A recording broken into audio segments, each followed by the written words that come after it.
Hello, shooters, loaders, and casters. Welcome to another Friday night live stream for the Georgia Shooting Connection. We hope all y'all had a good week. Kyle, kick us off, brother. Good evening, everybody. Glad y'all could make it and hang out with us for a little bit tonight. It's the end of another rough week, which is on the closing side of another rough year. But together we have all marched through and made everything happen that we needed to make happen. I'm glad everybody's doing okay. Got a lot of people in the side chat over there cutting it up, just like always, and we love it. Like I say, I'm glad everybody's here. The year's about to round up, and we'll be at the end of our, was it, 5th year, Jamie? 4th, 5th? I don't know. Everything's all blending together now. But anyway, glad everybody's here. And tell you what, Kingpin, tell us what you got going on. Not a whole lot. Thanks for having me. Appreciate it. Good to see everybody. And let's see what Scotsman's up to. Not up to much, man. I'm feeling better, so I appreciate everyone out there. Definitely feeling better, and yeah, let's feeling froggy. So let's have some fun. CW, what you got going on, man? I've been busy. I've been got my hands in a whole bunch of different projects. I'm still playing with my red dots and getting them organized and sending back bad ones and getting in good ones and sending out ones I don't like. And so I'm getting all through that now. I got the last one came in today. So I got that mounted up and possibly a video on that, but we'll see. And then I've been battling with an old Marlin 1894. It's a real early one, but not 1894. It's a second run. So whenever Marlin released them sometime in the 60s, this is one of the first ones. And it feeds jacketed stuff fine, but it won't feed anything with a blunt nose, and it won't feed most lead. Most of the my cast it won't feed. So what I've been doing through the years is using 38 special brass and the seating it long, just a little bit shorter.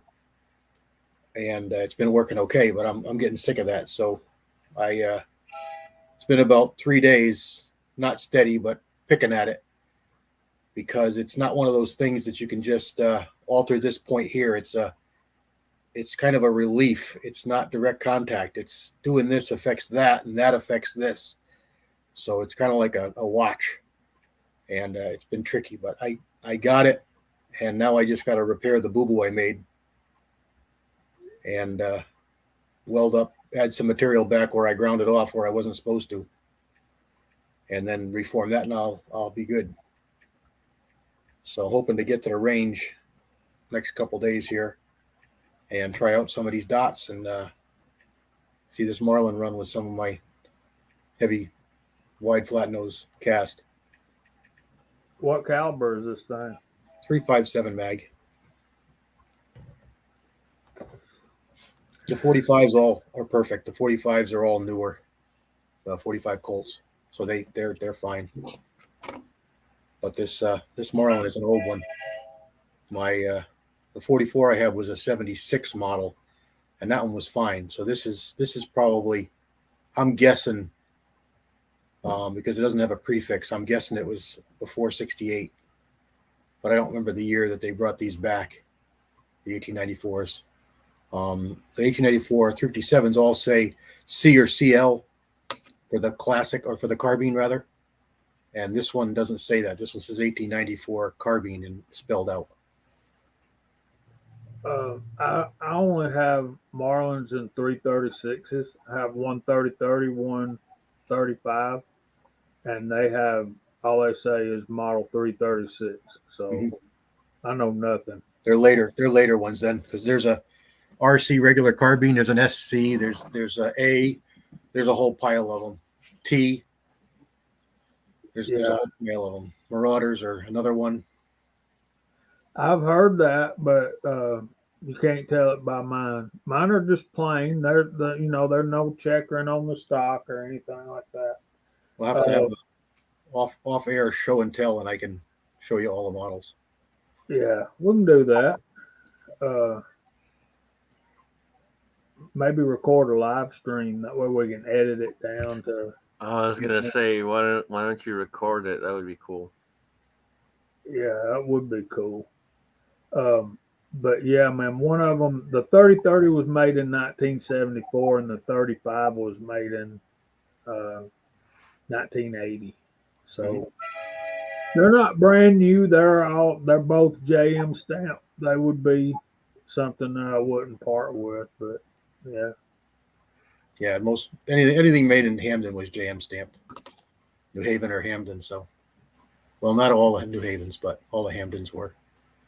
I've had the pleasure of having them in my hands, and I never pulled the trigger, but I did have the pleasure of holding on to it for some time, and there's a story behind that. You don't want to know. No, you don't. Stuff has a way of accidentally staying in Georgia and then hauling off to Ohio whenever it wants, and then I don't complain because it gives me the opportunity to meet up with the old boy again. So we always have a good time. Yeah. So is Daniel still out there? He said he's going to be watching, but he made his one post. Okay. Listening, rather, he made his Yeah, one. he's still not feeling too hot. Uh-oh. There's Red Raider reloading. Man, say that 3 times quick. Good to see you out there, buddy. You're cranky too. Yeah. Cranky Cletus, I got a Christmas card from you yesterday. Thank you very much, sir. I got one too. I opened it up yesterday. I appreciate that, sir. Hopefully Red's doing okay. I haven't seen him in a while. Hello, Val. There's our old buddy Tread. There's Tread. We can start. Actually, Tread, it's funny you say that. I asked a friend of mine to get in the side chat and cut up with us. He said, well, got the kids in bed and got Friday night pizza on the way. May have to do it another time, but thanks for the invite. So apparently it's pizza night. Yeah, There's there's going to be a whole lot of cooking going on next weekend. So, and that's another thing we need to discuss as we go through this evening is, are we going to be here next week? It's Christmas Eve. I would say, in all honesty, if everyone up the side, and this is the thing to ask, because the people out there are the ones watching. If you guys jump on, are you guys going to watch? That would be the question to ask. If y'all want us to be here, I'll be here.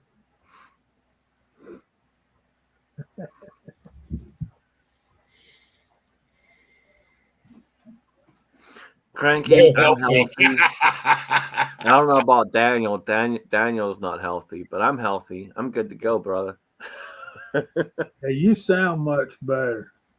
Oh, I'm good, man. I'm much better. I don't feel as tired. I'm not coughing as much. I'm good. This whole year has flown by. I mean, it seems like it was just July, like 3 weeks ago.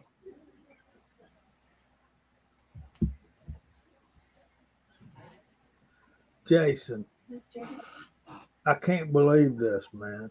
You bought a deer. You bought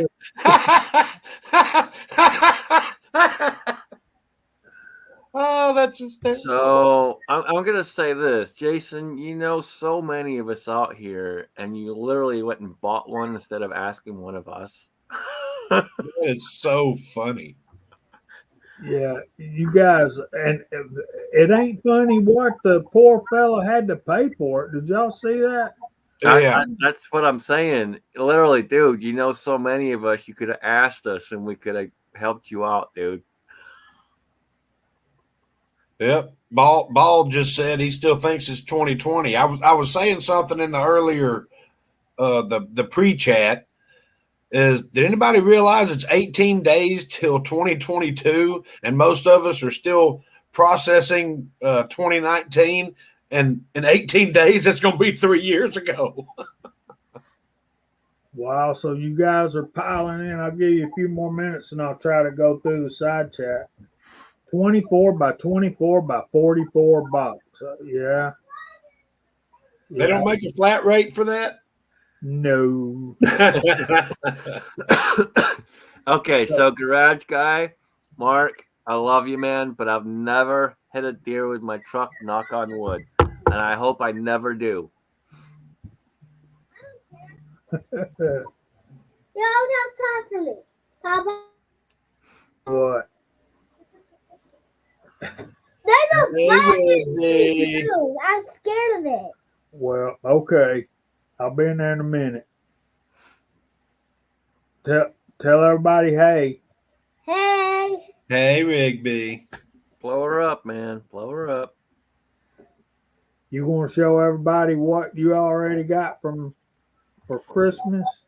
Look at this thing. What's that called? Starfire from Teen Titans Go. Okay. Damn it, Daniel. Stop telling me I'm screwed. I'm not hitting a damn deer. Knock on wood. She shoots green lasers in her eyes. Did y'all hear that? She shoots green lasers out of her eyes. Boy. That's got to be good for the cataracts. Well, we're almost in 2022, so it That's wouldn't surprise me. silly. Everything's possible.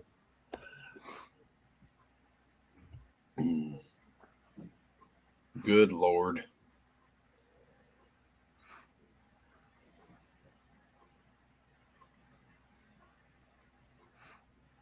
That's one thing that's really scary is deer just, they're not looking for a crosswalk. They'll just run right out in front of you. They don't care. That's it. You got to be careful, dude. I mean, literally every night going to work, I got to watch constantly. It's horrible going to work. GGW said, Rigby, don't point that thing at me.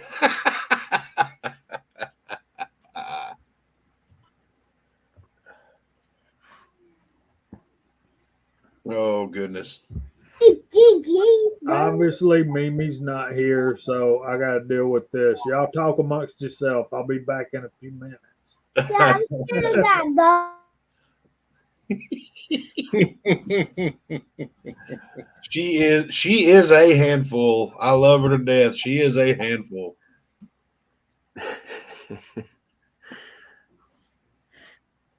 Oh man. No, they don't know to cross at the signs. I mean, they can't see the white stripes is what it is. Here's the only thing they know. They know when hunting season is, and they know when hunting season ends. Yes. And I actually got drawn in my younger years on a quota hunt over on local college property that is just covered with deer. And we hunted for a week. And the only deer we saw were right inside of the no hunting zone signs. And they were all sitting there smoking pipes and reading textbooks. The smartest deer I ever seen in my life. They would not come out of those boundaries. Nope. It's crazy, man. It's probably, let's see. What are we? 2021. So we're almost 2022. Probably about 5 or 6 years ago, I went hunting, and it was the weekend before the end of season, and I didn't see a damn thing, dude. Nothing. The very next day, season ends, and I'm driving through, and I shit you not, there's probably 40 or 50 deer in the frickin' field. Yep. Just staring at me. Like, hey. It used to make us so mad on the way back to camp after being out in the freezing cold and the snow and the rain and everything all dang day just looking for a deer. And you'd pass a herd of 300 right behind the no hunting sign. No, you can't be using bait. This is actually a wildlife management area that they built around a college. You know where I'm talking about, Jamie. I've been there several times, but when I had trouble with a scope out there, yeah, should I say? I think I am. One of those. I probably should. We'll get in trouble. Anyway, I bumped the scope going up the tree, and I missed a deer. And not long, less than 10 minutes after I shot at this deer and missed, this guy comes walking out of right where I shot. And I'm like, I ain't going back there no more. So I never put in for it again or anything like that. But if you're willing to go out there and do the work and get up there where nobody else is, in other words, get past the crowds, you can get a good deer out there. Right. Drew Bradley, that is not only unethical and immoral, but in the state of Georgia, that is highly illegal. Yeah, you got to be careful. So you got Drew out there doing that, and you got some others talking about baiting. Yeah, in certain states you can't do that. You can't do that here. You can't do that here either. Yeah, you can now. You can. There's certain states you can. You can in Ohio. You can. You can put corn out. You don't have to cut your feeders off. Yeah, Kentucky, I believe you can. Tennessee, I believe you can, or parts of. But that's a relatively new change in Georgia. It was Yeah. last you year. You got to pay attention. Every year it's constantly changing. I was going to say, last time I knew, you could have deer feeders working all summer long, but as soon as opening day started, they had to be gone. Not even just cut off, gone. They want us 30 days before the season. They want everything gone and cleaned up. They want in Georgia. It used to be 14 days. Right, that's right, Rebel. That's exactly the way it is in Georgia. You can still leave them out there and leave them running now. Yeah, only if you own the land or it's private land. Yeah. Yeah. And some states do allow you to run dogs, but not many. Not this one. Yeah, I don't know. It may have changed, but it didn't. There's very few that allow you still to. South Carolina's one, but there's very few. They don't even want us using the dog after the fact, which is kind of silly. Well, using a dog to track a deer that you've shot, that's just common sense. Right. That's the way I look at it. But they don't want us doing it.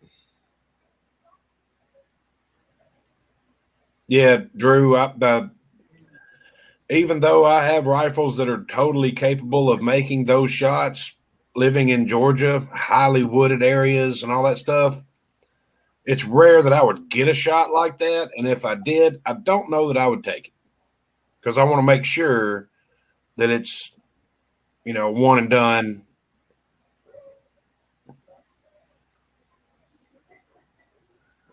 I know in Alabama and South Carolina you can run dogs. Yeah, Pistol says you can run them in northern Florida too. I guess it varies by county. Yeah.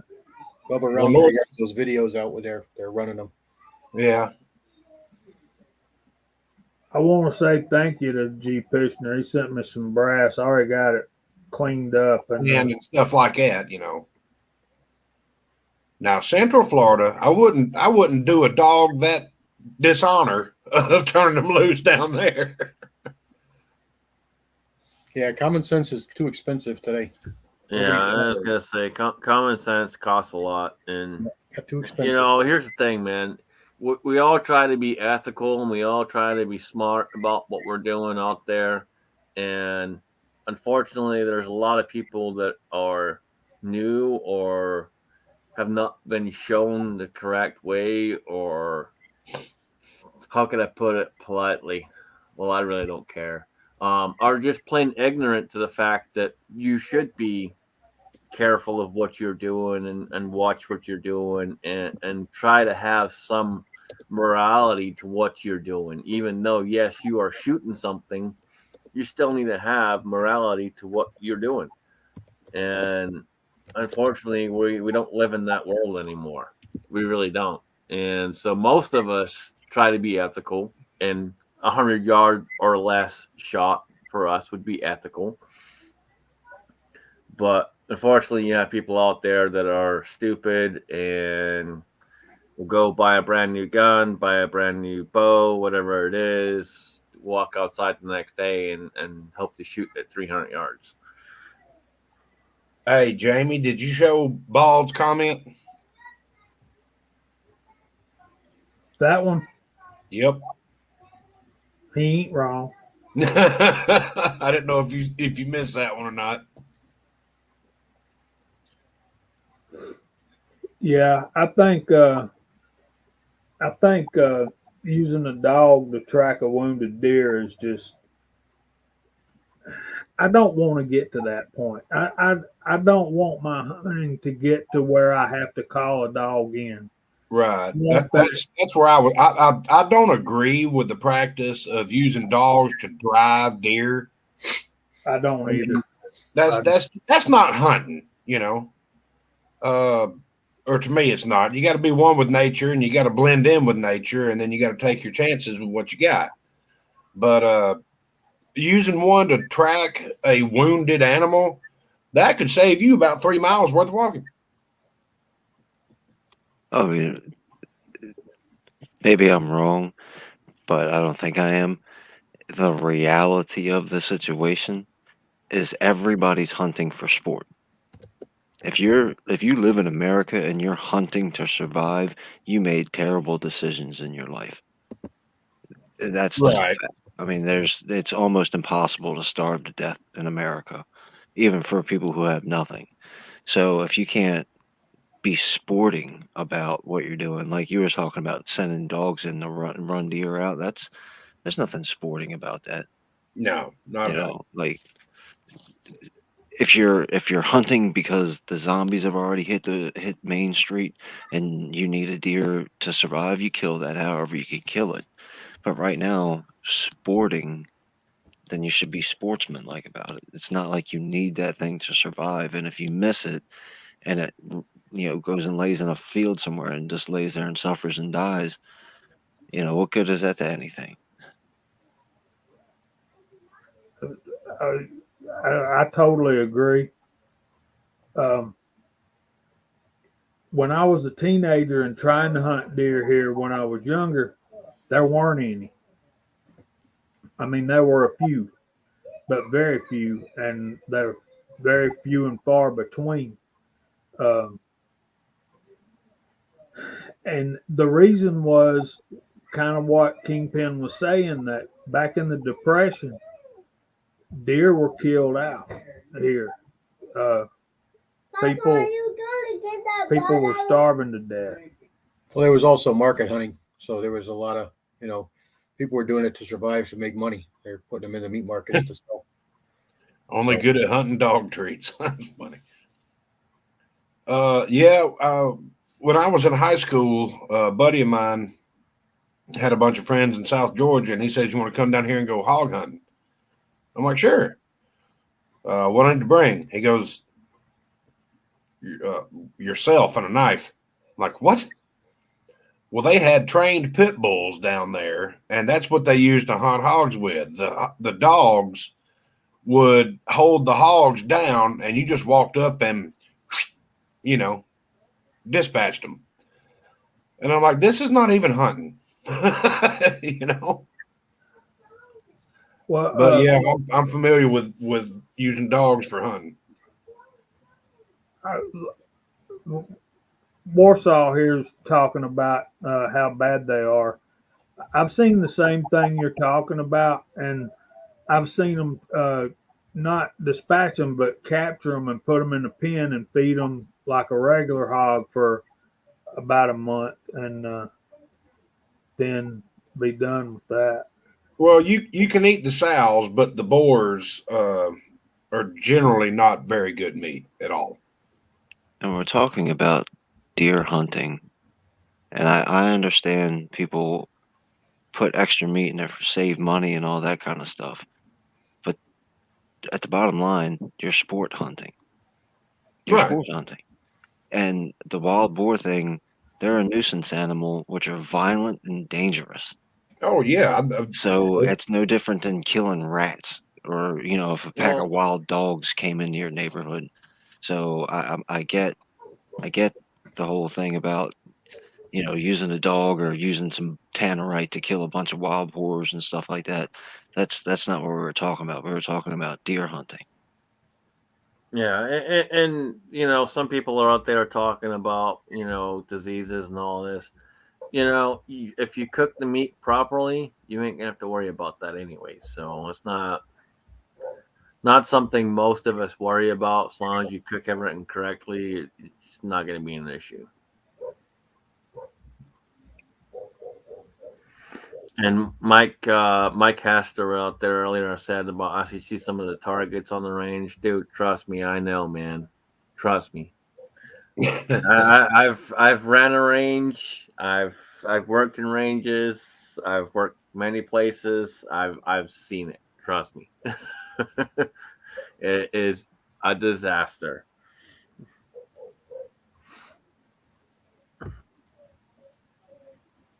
No, hog hunting is not a sport. It is an eradication. You are correct with that, sir.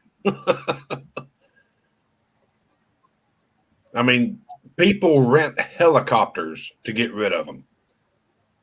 You got 5 people hanging out of helicopters just blasting away with semi-automatic rifles. And they're a non-native. What's the word? They're a non-native species. That makes them Invasive. invasive. Yeah, they're an invasive species, and they need to be eradicated. Well, they screw up the crops. They run all the other wildlife that is beneficial out of the area. They destroy everything that they get near. I mean, it's. I've even heard of them. A herd of them blowing through fences and stealing every chicken that's in the coop. I mean, they're just vicious creatures.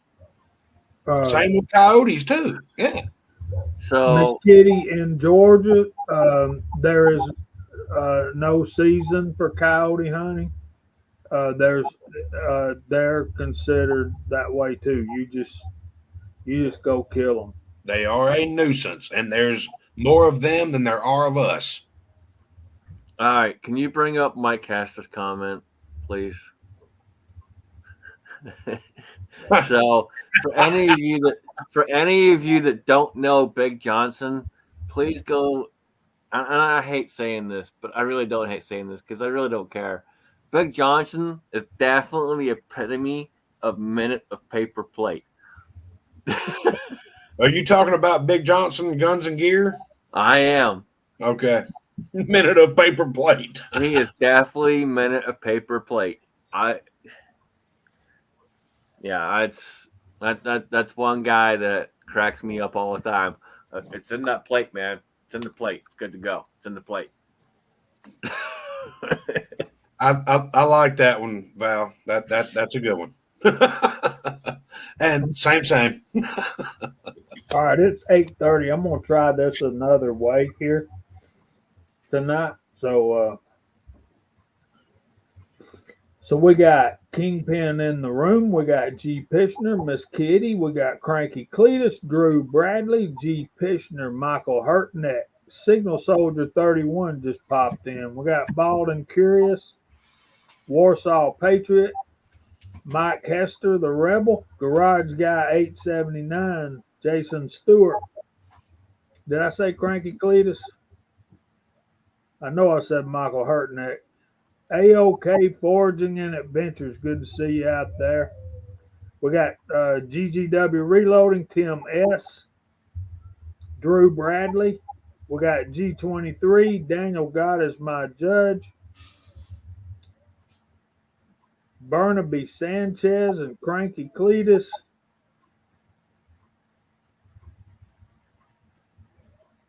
Drew Bradley.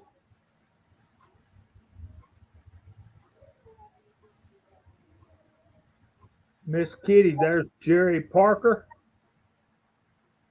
Fuzz T48. G. Pishner.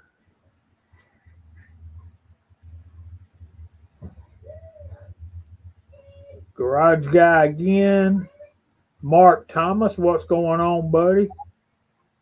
Y'all need to go check him out. I was gonna say, if you guys haven't checked him out, please go check him out. He's a good dude. He's got some fun looking stuff too. He's for those of you that don't know who he is, he actually makes some holsters too, and I'm pretty impressed with what he does. So definitely go check him out, and I want to talk to him about maybe getting a holster from him too, because that's some nice work he does. Yep. There's Mr. Big E. What's going on, buddy? Treads out there. Excuse me. I missed somebody. Oh, Mr. Pollard. What's going on, brother? And we got Treads out there. Chris from the 740. Lead Bullet Junkie. What's going on, man? Vanessa Kitty. CW's in the room. Hipparchus, what's going on, man? Senior Master Sergeant Bulldog.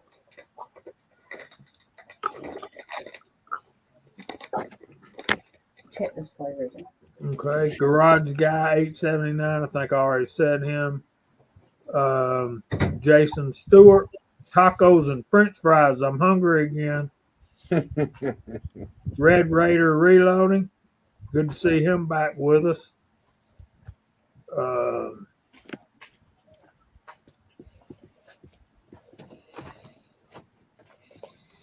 And I think that's it. Lead Bullet Junkie. I think I sent you there's MacMan 039, excuse me. All right. We got Walter Bunning and Andy 79Z28. Andy, I can miss him because he gets in here and he talks early and makes some comments, and then the next thing you know, he's off busy doing some stuff.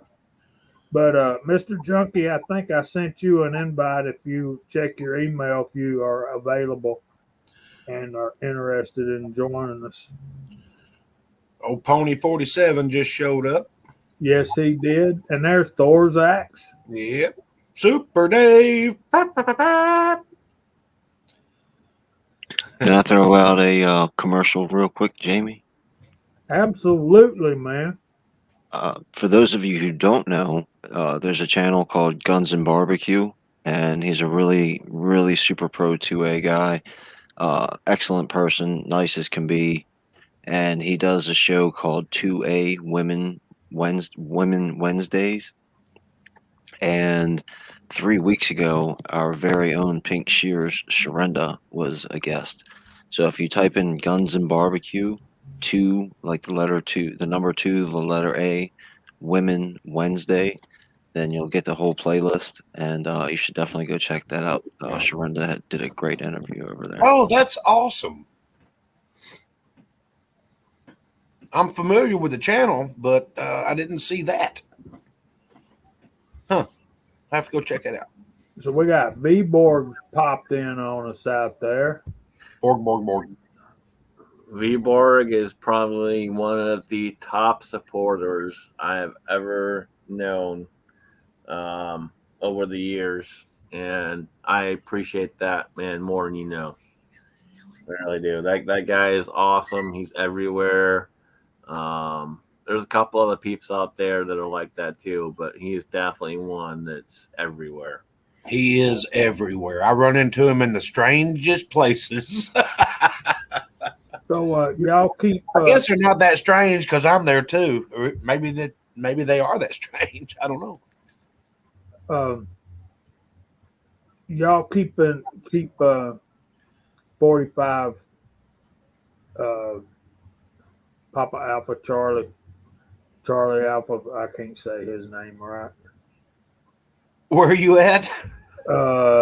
45 Alpha Charlie Papa is still in the hospital with COVID and is taking a turn backwards.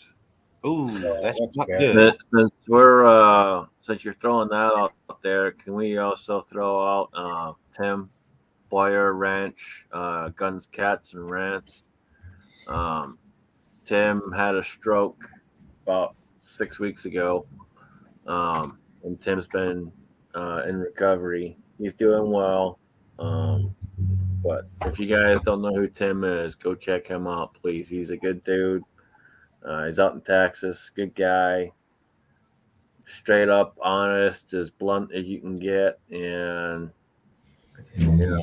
just a good round old boy. And unfortunately, he suffered a stroke. And the good part is he's on the mend, and we're thankful for that.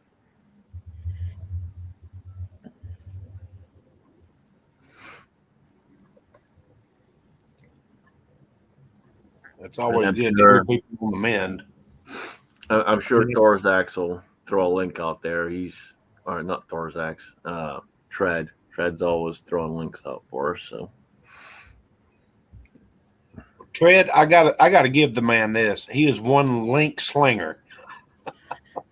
Tread is the man, dude.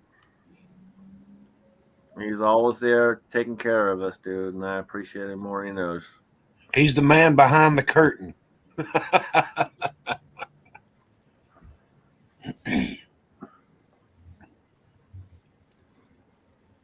Oh, Lord. Well, Jamie, did you want to bring up the question that you asked earlier? I do. I guess right now would be a good time. I mean, when is it not a good time? But I've got a question for you guys, and Let's hear from the side chat before we chime in, because I think there's somebody in the side chat that's going to agree with every single person on the panel, no matter what your opinion is. okay, I watched a couple of videos today about annealing brass, and I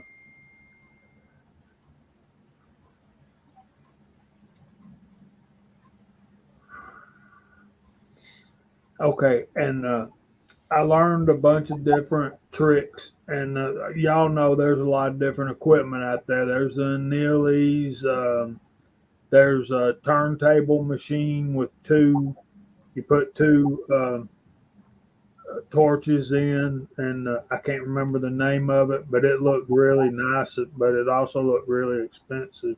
There's Idaho Riders USMC. And, it's hard, y'all know I'm trying to get to where I can load and shoot out to 1,000 yards and keep my groups as tight as possible. And I think that's very doable. But when it comes to annealing, number one question is, how often do you anneal? Do you anneal every single time that round is fired, which is what the F-class guys do? They're annealing after every firing. And when do you do it in your brass prep process? Mike says yes, so I'm assuming that he anneals every single firing. I just anneal every night before bed. Can't go wrong with that, brother. Seeing how I don't even know what annealing is, that's probably the only input I'll have for this conversation for a few minutes. Well, that's actually very spiritual. Okay, Big E says yes and first. So you anneal even before you deprime, after you deprime. Okay, Mr. Pollard says every other time.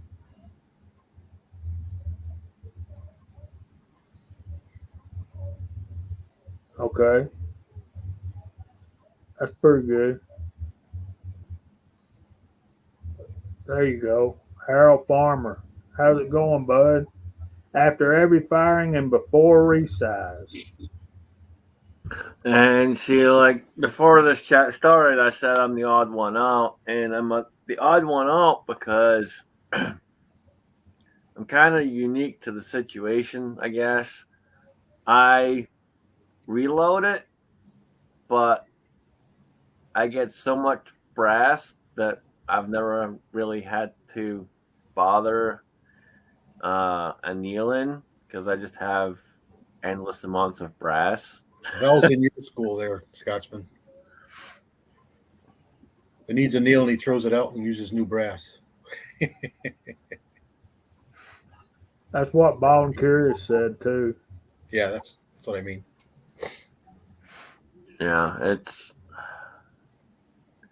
and I'm not opposed to it. I would just have to figure out a way to do it because if you look, and this is something we should probably talk about too. If you look at the cost of these machines that they try to charge you for are stupid amounts of money. Stupid amounts. If you've got a little bit of mechanical aptitude, you can make one out of an old microwave. But you don't even need it.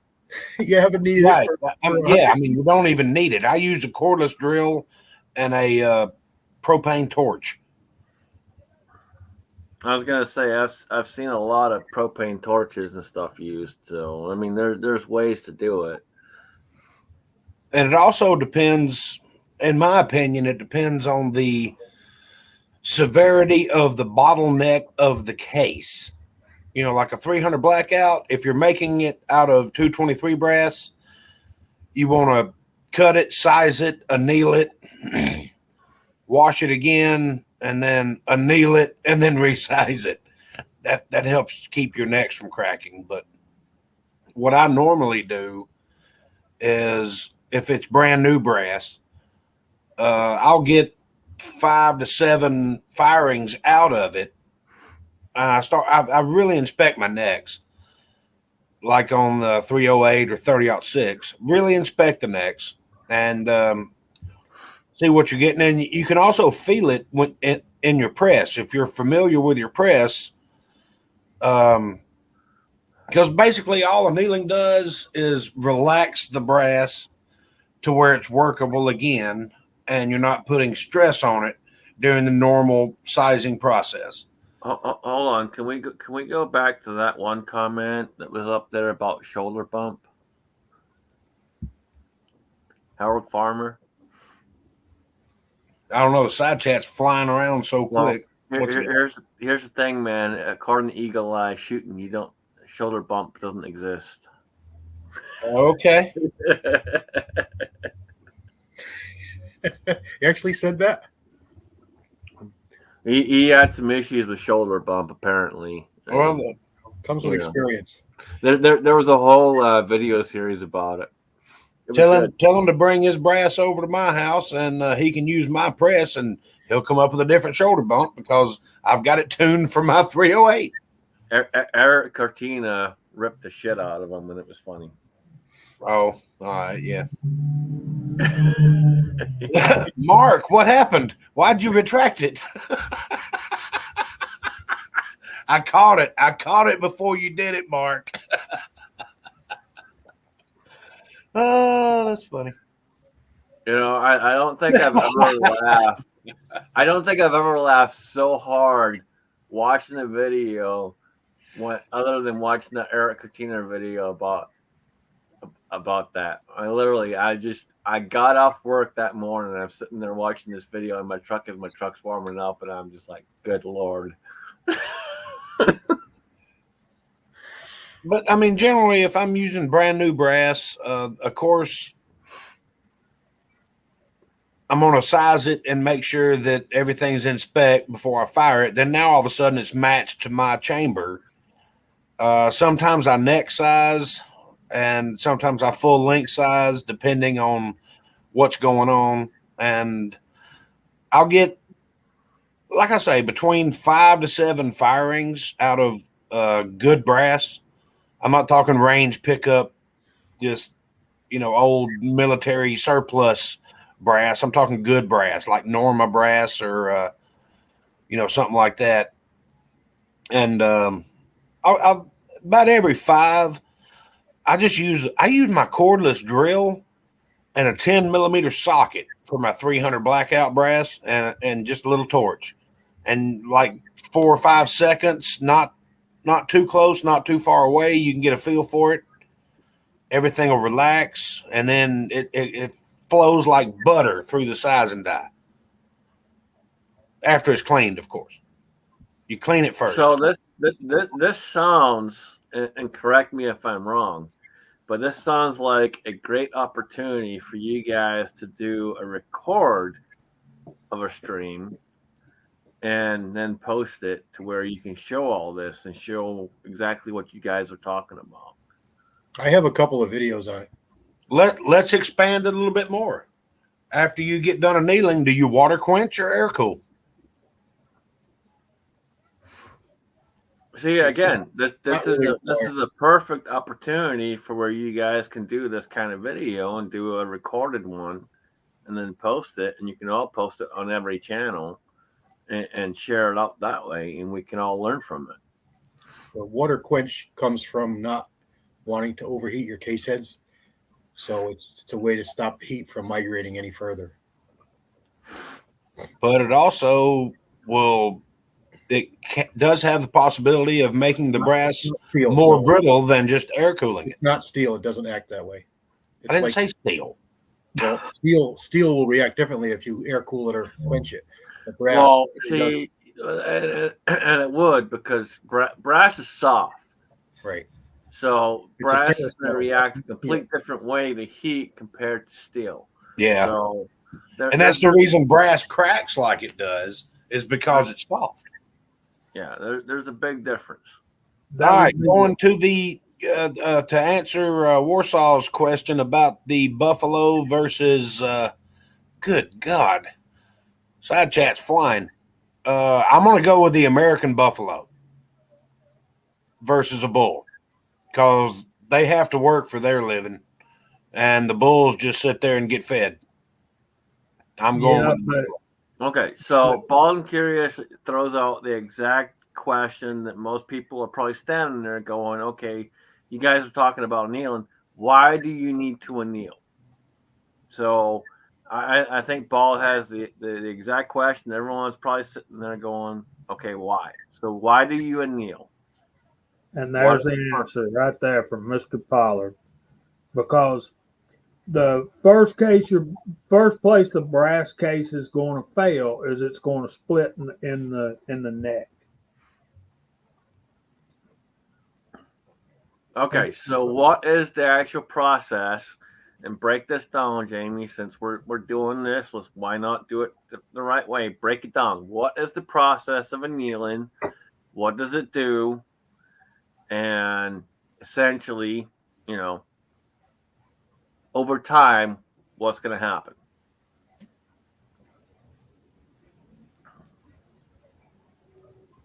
Let's see what we're trying to do. What Andy says right here, and that is to extend the life of our brass.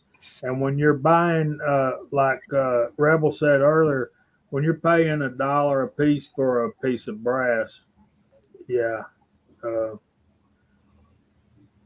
it gets work hard and becomes brittle. And the purpose behind the annealing is to take it back to its physical characteristics after work hardening, so that it does soften the brass. It makes it when things get harder, they get brittle. Brittle, yeah, and they crack. Yeah. It relaxes the molecules in the composition of the brass to make it where it's still formable without causing deformation or damage. Wow, I just sounded all professional. I was going to say, holy crap, we actually got a professional answer from Kyle Lusk. Well, for me, my process is when you get new brass, it's really soft. And anybody who's bought new brass, especially Remington, knows that the necks aren't even round when you take them out of the box because they're Right. so. And you can feel it in the press. It's my turn for the floor, Mr. Lusk. Yes, sir. And it gets so Remington has had a big problem with this, and it's the root of their problem for years with a number of cartridges. 35 rem is a big one. A lot of people had a lot of problems with 35 rem with misfires, and it was because of that little bitty shoulder, but it was also because the new loaded ammunition was so soft that was what was happening. It was actually moving the shoulder.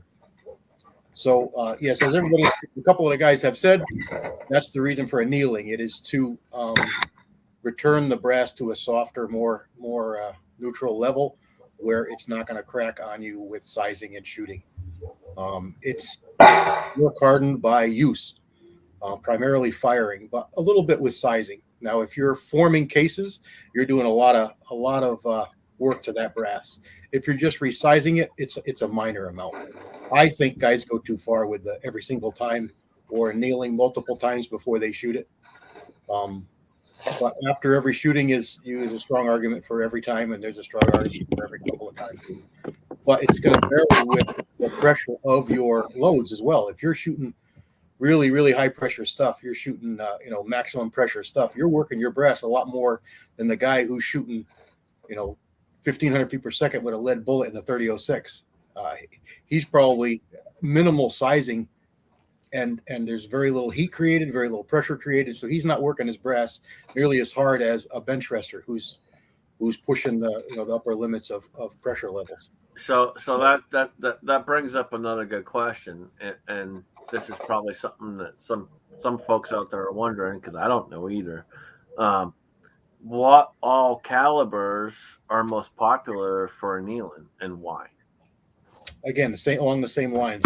Anything that's higher pressure is going to work brass harder than something that's also lower pressure. So, like a 22 Hornet is going to have less work hardening than, say, a 300 Ultra Magnum or something along those lines.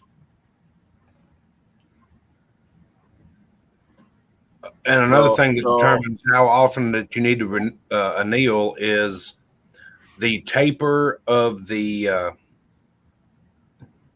neck of the brass, how drastically it changes. Like a 22-250, if you anneal it, you can get a lot more firings out of one piece of brass than, say, a 300 blackout if you start with factory 300 blackout brass, because it's got a lot more taper, it necks down, and there's just a lot more change there than just going whoop on the end of it, So most people are probably sitting here going, okay, so 223, 300 blackout. What other calibers do most of you guys anneal? They can really all benefit from it. Yeah, neck down cases. Really good point, Kyle touched on there, but he didn't get the whole thing I was thinking, which is what you actually anneal. You don't actually anneal your whole case. You do not want to anneal your whole case. You only want to anneal the neck and shoulder and just a little bit of area below the shoulder. You never, ever want to anneal down into the web of the case. That's the reason why a lot of people will stand them up in water and anneal them and then just tip them over in the water. And the reason for that, like I mentioned before, is just to stop that migration of heat so it does not get down into the web and the case head. And a straight walled case, you should not have to anneal ever. Can we do a demonstration here? Uh-oh. Blow yourself up? All right, I've got a drill and a very long extension, and this is a 12 millimeter socket, and this is a piece of 308 brass.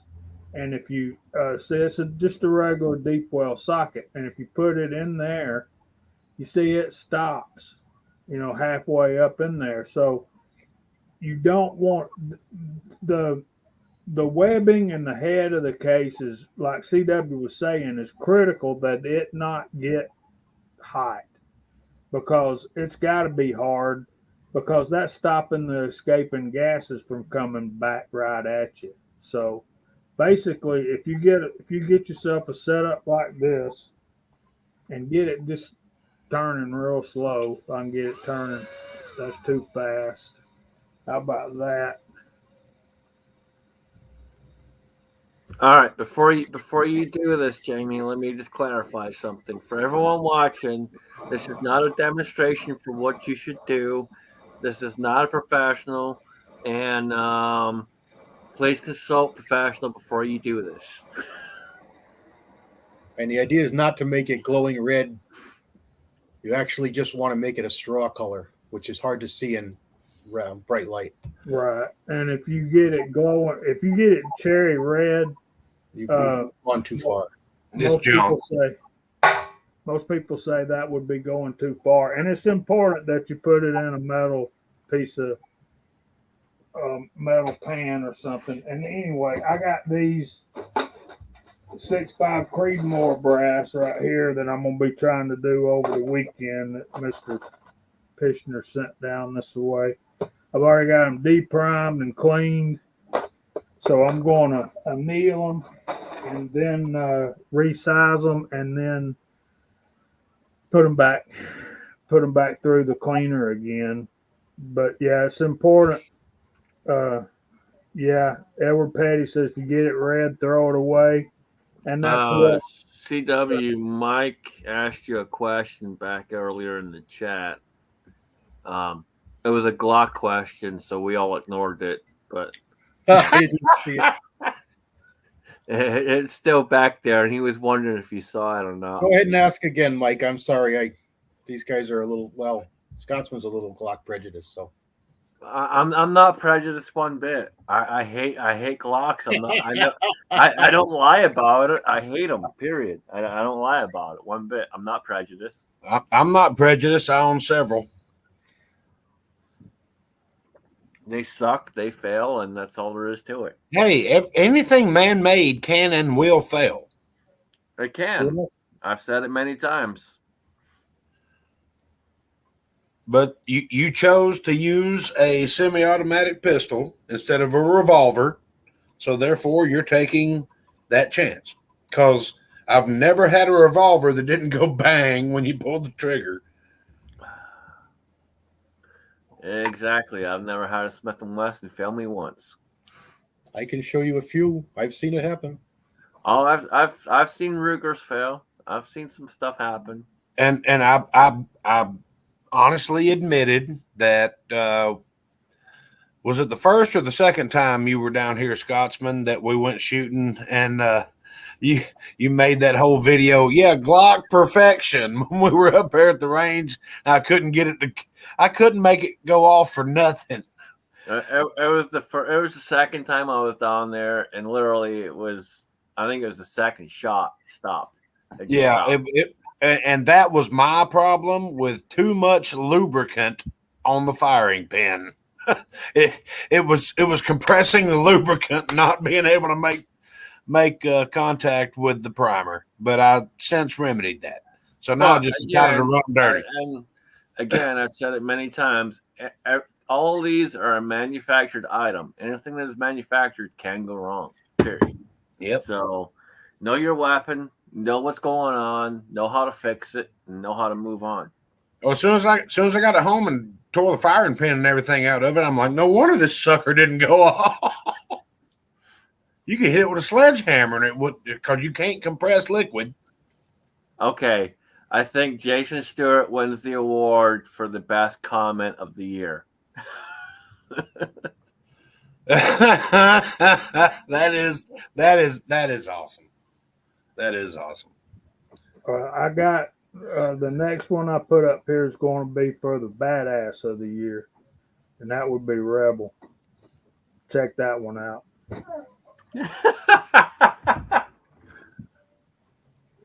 Sir, you're a bigger man than me.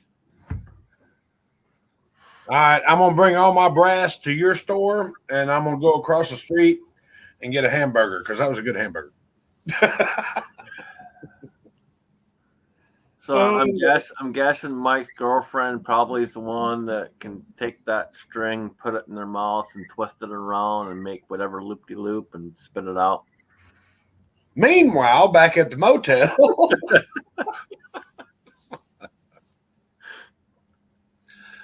Oh my goodness.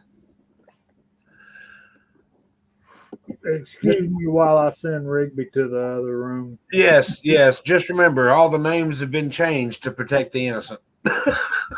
There are no innocent. We're all guilty. Well, there's one on the screen right now, and you're trying to mess that up.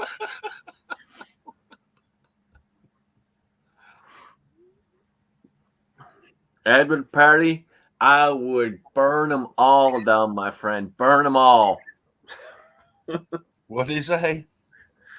Said I would anneal every Glock till they turn red. Yes, I would. Well, Burn I them mean, all. let me tell you, if you can anneal it till it turns red without it melting, yeah. Burn them all. But just so you know, Scotsman, I've got all of mine operating 100%. Mario's here. And actually, hey, actually, they're operating at the same caliber as my Smith and Wessons, and I've got several of those too. That doesn't say much.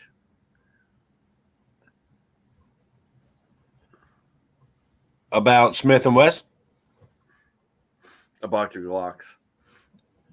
No, I think that should level it up a couple of notches in your book, but whatever. All right, Burnaby Sanchez. What's a blue label Glock? Okay, a blue label Glock is simply a discounted freaking Glock, which, in all honesty, is probably what the price should be for a Glock because they're way overpriced anyway. Jeez, They're half the price. they're usually police turn-ins. They're not turn-ins. They're made for law enforcement or first they responders. are a police discounted.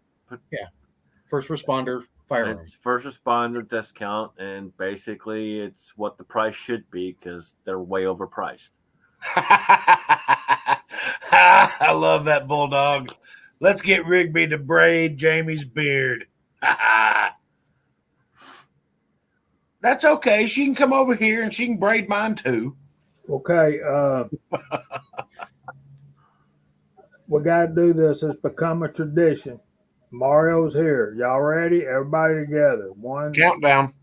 1, 2, 3. Hey. Are you happy, Mario? We're happy you're here, brother. Oh, I love you guys. This is great. I've been looking forward to this all week.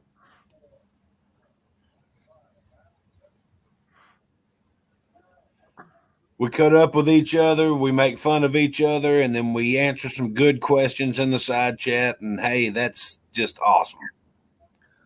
I told you I was feeling better, so y'all are you get what you get.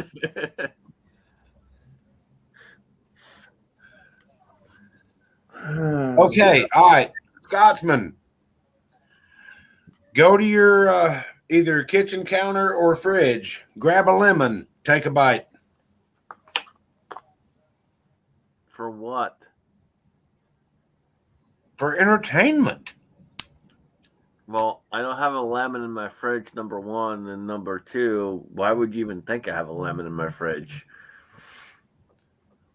I'm Scottish. We don't have lemons in our fridges. There's three things that belong in a fridge. You keep them under the bed, eh? Can you name the three things that should be in a fridge, Kyle? Beer, butter, and eggs. Close. Beer, bacon, and cheese. Well, I had dairy and protein in there.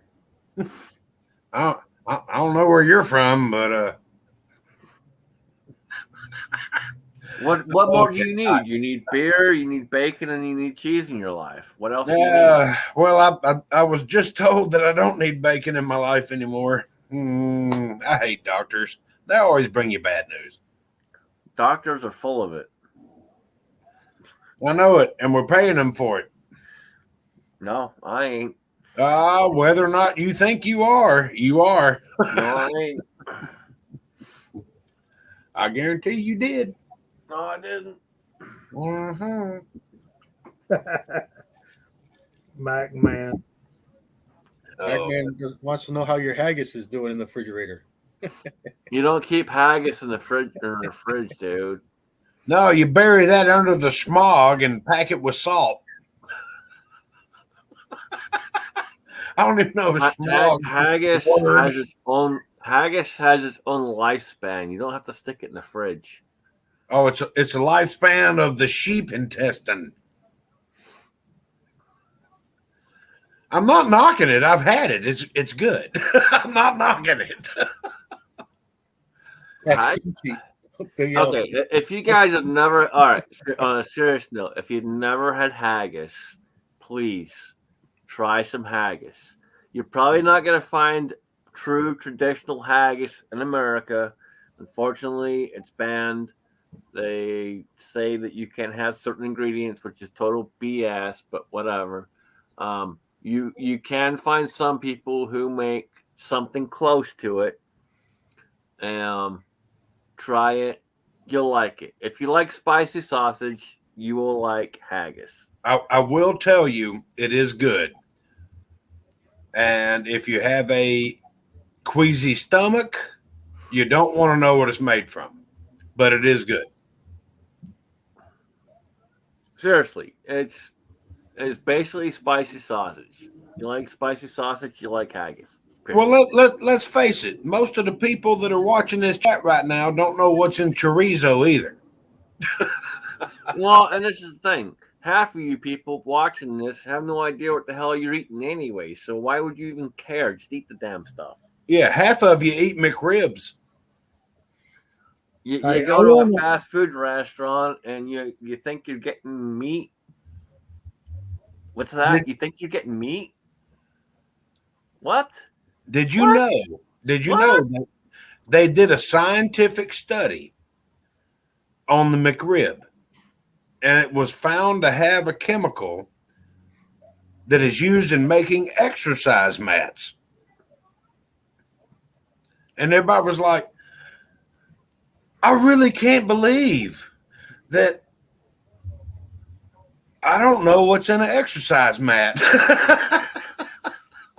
I still can't believe everyone thinks they're getting meat at McDonald's.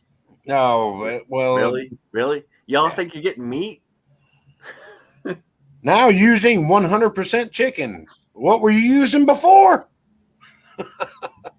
But I ain't gonna lie. You know, I'll go for a 10-piece chicken nugget. y'all go and get you a sandwich and think you're getting tuna. You really think you're getting tuna? Yeah, it ain't. That ain't tuna. Isn't Subway under a lawsuit for that because it's not tuna? They are under a lawsuit because it's not tuna.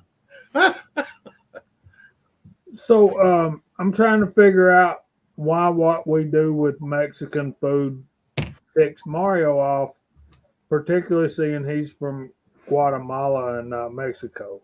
Well, No, because hold on. So we have a non-Mexican screaming and whining and crying about Mexican food.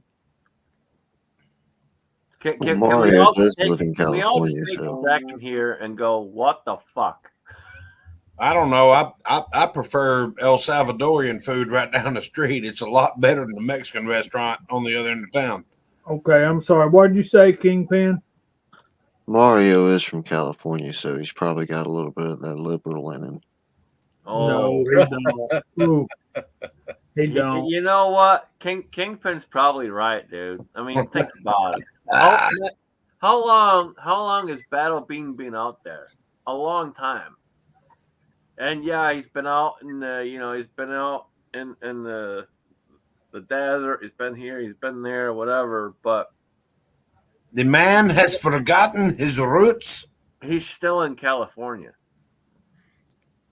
So Battle Bean brings up an excellent point.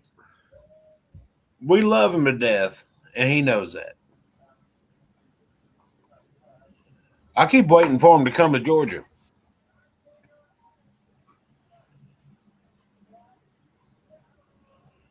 Let me just say this, Mario. I'm smart enough to know that I don't know what I don't know, and that puts me ahead of a lot of people. I'm smart enough to know that Battle Bean probably doesn't even really understand what ignorant means.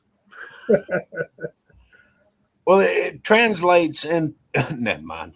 Let me put it to you in Southern vernacular. Ignorant means you're uneducated in a particular field, which means that you can become educated and learn about different things. And if Hold it's on, about, hold on, hold on. Let's get this proper. Ignorant, educated, and ignorant. okay, No, but it, my no, point no. is, It's you didn't ignorant. let me. You didn't let me Ignorant. get to my point here. Okay, um, ignorance can be fixed. You can't fix stupid. Okay, That- I have to disagree. You can fix stupid. no, I've been you can't. You no, can yes, make it. you can. You can make it Stop. stupid resistant, but you Stop. can't make it Listen to stupid me. proof. Listen. You can fix stupid. Here's the only issue with it. It's not legal. Stupidity can be fixed with a 12 gauge. It's just not legal. we have a saying in my industry. You can have a $400,000 brand new truck. You can make it driver resistant, but not driver proof. Again, you can fix stupid. It's just not legal, technically. I'm not allowed to say that in my profession. I can't even thumbs up you on that. Technically, I'm not allowed to say it in my profession, but I say it anyway. So. I can't even thumbs up you on that. Because for all I know, the man that signs my paycheck is watching this live stream. I doubt it, but all right. 12 gauge fix everything. But let me tell you, there's some there's some dumb mother truckers out there. Let me just tell you. You're welcome, Jamie. I kept it clean.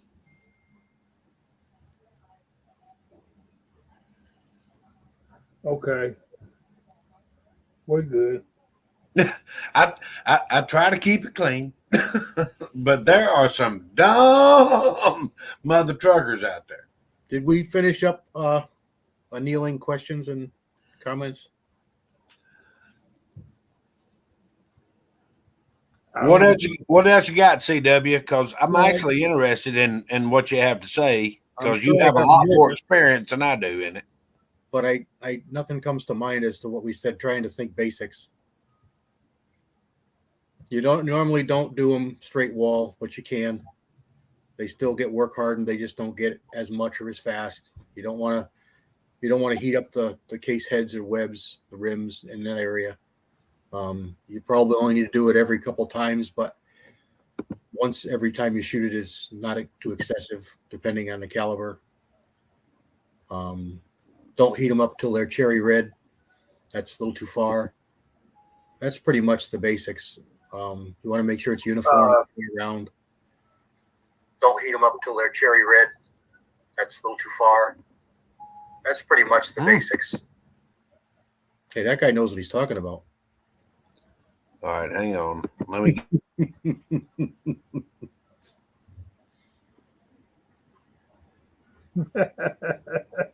That's a good point, Tread. We tend to do that sometimes.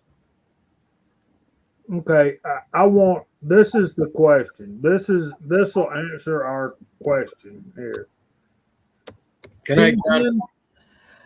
Kingpin, why do you anneal brass rifle cases? You're asking me why do you anneal rifle cases? Yes, sir. Because they get damaged, like they get cracks in them. So what you're doing is you're basically sealing those cracks back up. No, and bad. No, fixing the bad. integrity of the No. metal. Negative. Once you get a crack, it's too late. It's Trying junk. to prevent it. Yeah, that's what I said. You're trying to prevent cracks because if you get a crack, it's too late. Everybody knows that. Yeah. Well, that's not what you just said, sir. You must it must have been muted in your. Sorry, Mm. check your microphone. Probably on your end. It was just a fig Newton of your imagination, Kyle. Kyle's just been drinking. That's all. No, you said once you get cracks, you seal them back up. No, that's not what happens.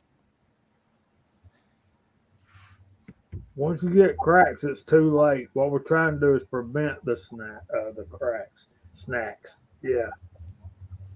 Battle Bean says it good. Cocaine's one hell of a drug.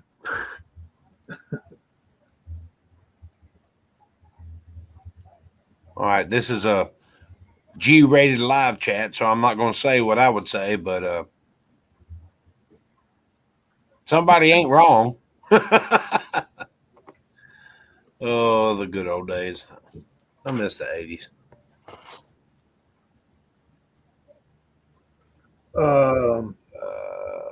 Kyle, if you'll look in the private chat, I put Michael Hurtneck's email address in there for you. Okay, they G23 is trying to send me emails, but I don't know what address he's sending them to, but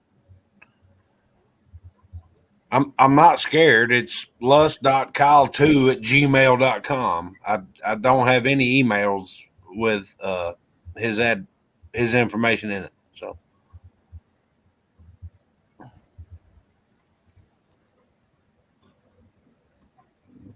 I'll look again though.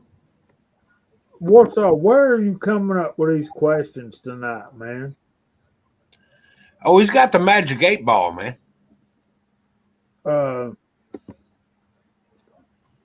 And we love it. Look, man, I'm closing in on 60 years old, Warsaw. The only place I'm getting naked is the shower, brother.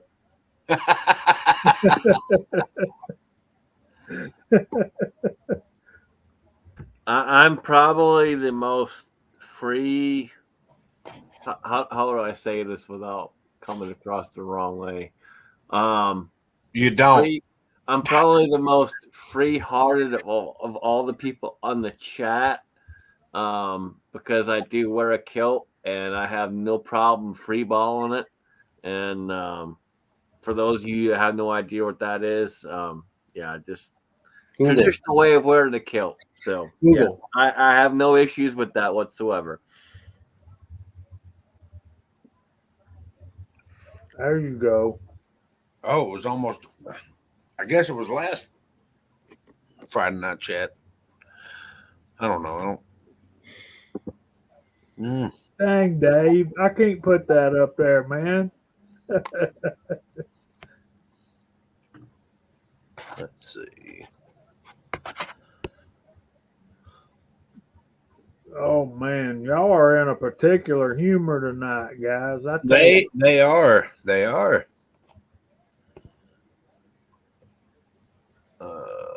No, that's not you. But And Dorzax is on it.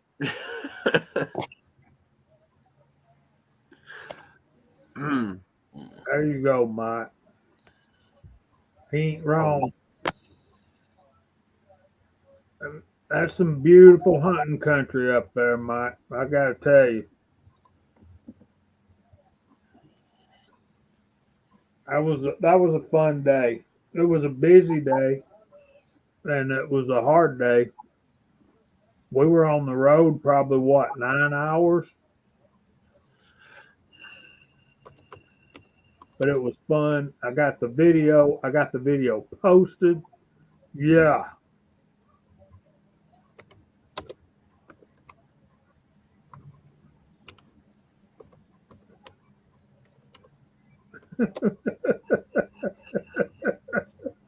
Oh, y'all are reading the same thing I am, man. Big Al, don't you worry about me free balling, brother. I got this, and I like it, Breezy Mike. Oh you man, gotta have some air to those boys. Those boys need air. Whoa. They gotta have air, people. Come on.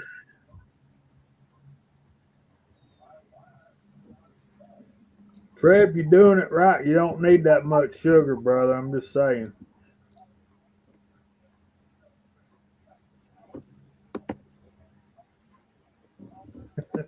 Good luck with that, Signal Soldier. Sorry to hear that.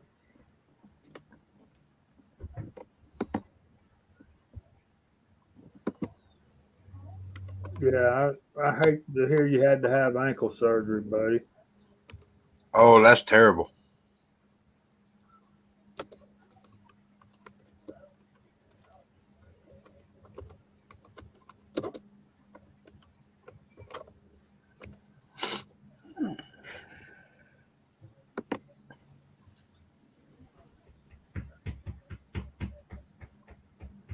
Any other questions about annealing? Let's change the subject. Let's get back into reloading here. Let's get back to the real world. It's not that easy at all. Do they have reloader shows? Like they have gun shows and knife shows and stuff like that? It's usually blended. Yeah, usually you find reloading stuff, some reloading stuff at gun shows. But strictly reloading show, that would be really fun. I wished I could. Wish we could find something like that. That would be pretty awesome. Your best bet is small gun shows. Small gun shows usually will have more people who are not necessarily sellers, but they'll have stuff for sale, and they'll be, they'll have reloading stuff and like that with them as well. So you got to find the small shows for that. Your bigger shows, generally, you're not going to see too much of it. The one here locally, literally by my house, that me and Jamie frequent. Willie Bullet Man. It's a mixture of everything. So, we actually had a good conversation with the guy from Shooter's World Powders. And he gave us some very valuable information. I think they're supposed to have another one here shortly. But I'm not sure. I think the only thing they use that building for is gun shows, but it's the Clarence Brown Gun Show Center. What do you think? What would be your guess, Jamie and everybody else? How many gun owners do you think are reloaders? And you could just make up numbers. Like if you want to say there's 10 million gun owners in the country or whatever number they have, how many of them do you think would be reloaders? I would say, off the top of my head, I would say between 10 and 15% of gun owners are reloaders. And that's unscientific, absolutely just a shot in the dark. That's my guess. What do y'all think? Willie was shaking his head. I think he agrees with me. Yeah, I was going to say around 10%. I think it's closer to a quarter, but again, just a guess. I'll go right in the middle and say 15. I know that a bunch of the gun shooters that I know a lot that aren't reloaders, and I know a lot that are. So it's kind of, I'd say 15%. That's what I said, between 10 and 15. Big Al says 1 in 5. Michael Hurtneck says 1 out of 3. I think that's 33. It probably varies at different parts of the country too. Yeah. And 1 in 3 might not be that far off. It might not. You never know, depending on where you're polling at. I think Fuzzy is more on point. 10%. Well, that's why I use such a broad term, nationwide, of gun owners, because we know there's a lot of guns that are sitting in dresser drawers right now that haven't been seen in 15 years. And technically, that person's a gun owner. Right. Now think about this though. Instead of are they reloaders, how many of them are actually casters? Because I can tell you what, Oh, before now you're dropping it down to about Yeah. 2%. Now you're well, I'm getting it saying really low. GGW and I are going to be shooting tomorrow, and we're going to be the only two people that are casters. Everyone else buys their bullets from other people. They won't even touch a pot or a mold. And I'm By like, the way, hey Willie. hey, buddy. Yeah, I was- Idaho's got a good point there. Gun owners 3%. If you're talking about actual shooters, it's higher. Yeah. Yeah, good point. Out of our group of people that I see, that I get to see what they're shooting when I'm an RO, is probably about half are shooting cast, and very few are shooting their own cast. Right. But I was They're surprised to see quite a few quite a few colored bullets. That's great. Why don't they come out with a loading book specifically for us, even though we know a lead bullet's a lead bullet, powder coated or not? But, at least give us some recognition, But guys, we all have to admit it is awesome to show up to a gun range and see a zombie green bullet or a metal flaked blue, red, black. Because then you feel like you can go over there and talk to them.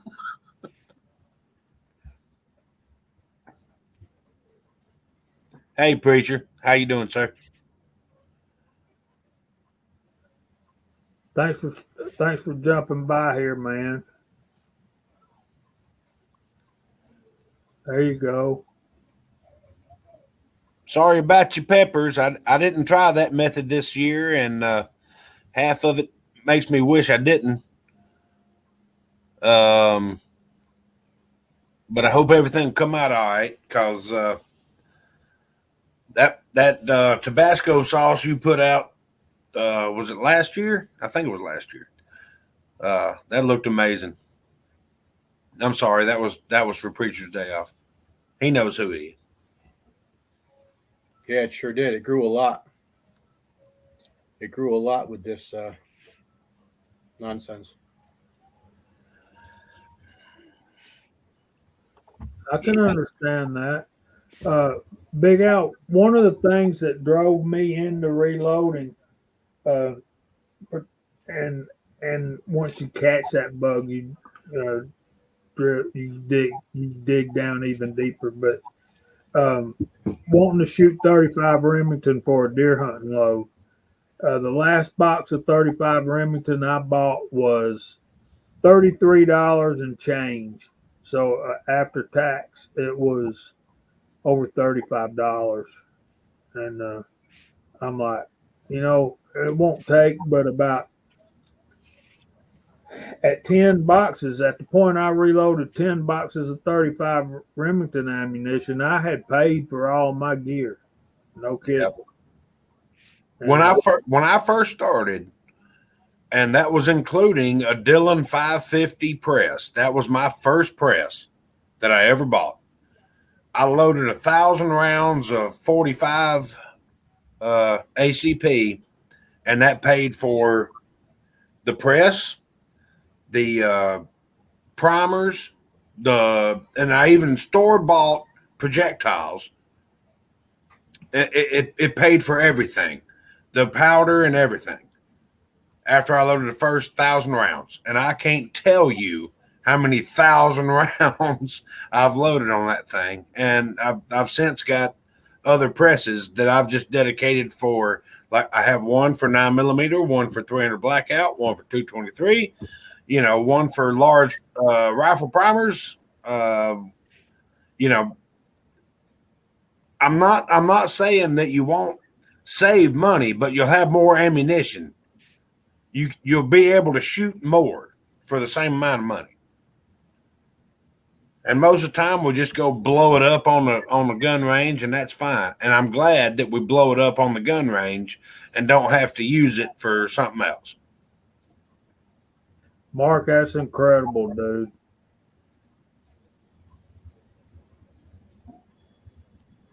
You're all right, Drew.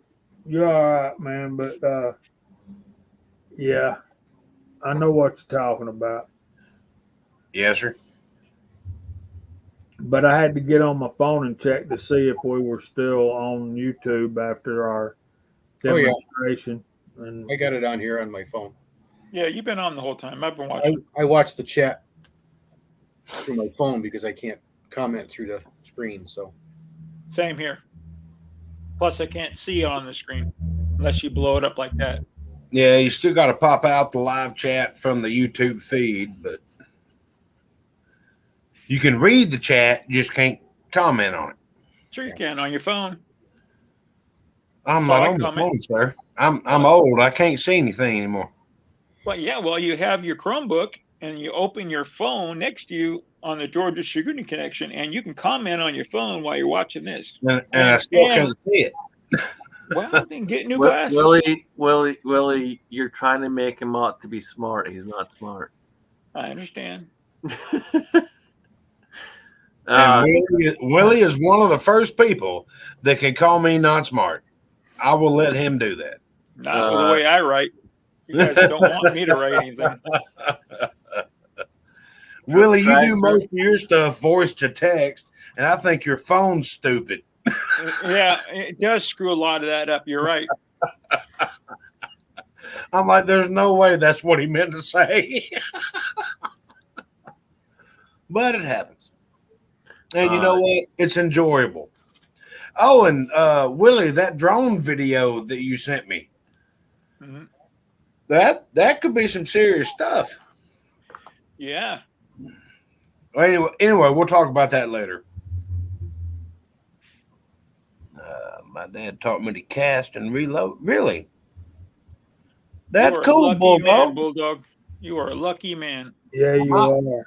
My mother and father are about to move back into this house because they sold their house for an absurd amount of money.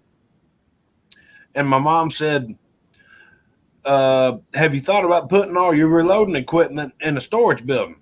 And I said, no, that hadn't crossed my mind at all.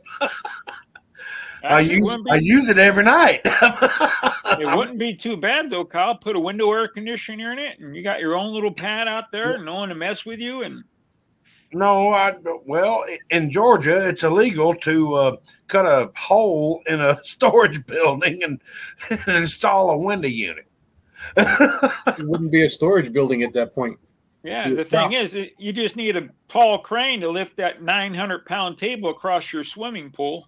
Hey, guess what's going to happen? My buddy who works for North Georgia or Bartow Paving, if it'll stay dry this weekend, I'm going to get the table out on the back deck and he's going to pick it up with the crane and put it down so I can put it in the basement. Yeah, just magic.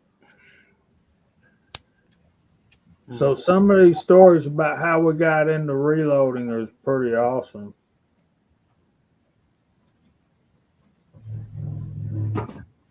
I began reloading. God, I was 13. I was in JROTC, and for me to shoot the M1 Garand in competition, I had to help clean the guns and load the ammo for it. So my buddy Bob had a 550, and that's the first press I reloaded on. And then I bought my own set and went from there. But yeah, if I didn't load .6 rounds or met Staff Sergeant Pickering, who later I served with. So if I didn't meet him, I probably wouldn't have got into it, or I'm assuming I probably would have, but because I'm a cheap, poor bastard. So, you know, I don't like giving people lots of my money for ammo. Signal Soldier, what is illegal if they find out? What are we talking about here? I didn't pick up on that either. Reloading stuff in your shed? You were talking about cutting holes in the building, and he said it's only illegal if you get caught. So basically, anything is only illegal when you get caught. Well, I'm still not going to rent a storage building to put all my reloading stuff in. That's not happening. Oh, a storage unit? Is that what we're talking about? Yeah. But his storage unit looks like a nice little one-bedroom shack behind the house, like a grandma shack. That's No, what it looks like. no. She, my mother is talking about renting a storage unit. Oh, I thought you were talking about the one behind your pool. I was going to say that would be a cool spot to do it. Oh, that'd be a great wormhole. Actually, Okay, there's a plug-in right beside it. I could get me a window unit and go right in it. But I don't need to. okay. Tim S has asked a couple of questions that we need to answer. Tim asked way back then, can he watch the chat on StreamYard? And the answer to that would be no. And that's good to know, Jesse B. But yeah, then he asked, what is a good price for primers nowadays? And CW said anything under $50, but I don't think you're going to find them for under $50 per thousand. And CW said yes. So, Right. Hey, Hey, Jesse, how you doing, buddy? It depends where you live. Where I live right now, if you can get it under $80, you did a score. If you can buy 1,000, they're selling sleeves of 100. Just one of these right here. Not a firearm, not a weapon. YouTube, just one of these. $13 to $15 per 100. So figure it out. It's crazy. and Yeah, Mike, I agree. Mike is absolutely correct. The price of stuff is what the market will bear. We live in a capitalist society. They putting prices on them, and whatever price they put on them is people are snatching them up. Yep. Yes, they are. Michael, that's not bad, buddy. I'd pay $60 for 1,000 small pistol primers. Just like that, I would. 60,000. I'd be happy there personally. I don't think they're ever going to get back to 38,000 or $38 or $28 or $18 people used to pay. That used to be 28 to $33, depending on what you wanted for 1,000. But I understand the way capitalism works. That's not what it is now. I'm tired. I'm sure people are tired of hearing me saying this, but look at 22s. Before Obama came in, there were $9 for 500. Now they're what, $20 for 500? Yep, They never went back down. I got a bunch of them in the gun safe. I paid $9.50 for 550. And if you can get those, you're stealing them now. And I watched a buddy of mine pay $68 for the same Remington 550 box. I'm like, well, here's you're an idiot. We're sitting in a different spot completely. So if you look at how the world was 3 years ago compared to where we are now, we're in a huge, major, different area. But then you also add into that the inflation rate that we're dealing with right now, which inflation is up almost 10%, which is the highest it's been in 40 fucking years. And pardon my French, but literally it's the highest it's been in 40 years. And so, yeah, you're going to pay out the wazoo for anything at this point. Yep. Yeah, and the guys I feel bad for are guys like Mike Hester, Rebel, who's running a shop, trying to make a living, and getting beat up all the time. I'm sure has to deal with the public coming in, not especially old timers like us that's been around and buying them for 35 and $40 1,000, and then all of a sudden they're more than double that. Yeah. Yeah, it's a shame, but it is what it is. I mean, what are you going to do about it? Well, the way I gauge it is this, and Walter's got a good point. You're going to shoot, you're going to let your stuff sit out there and run. Okay, this is the thing. If you take what primers cost and weigh that against what factory ammo is costing. So if you're going to shoot, you're going to pay this or you're going to pay that. Yeah, you're still technically saving money by loading your own, but now it's not as economical as it used to be. Because, like I said, I paid for my press and all my components after I loaded 1,000 rounds of 45. You know, because and I'm not talking the cheapest 45 you could buy. These were actually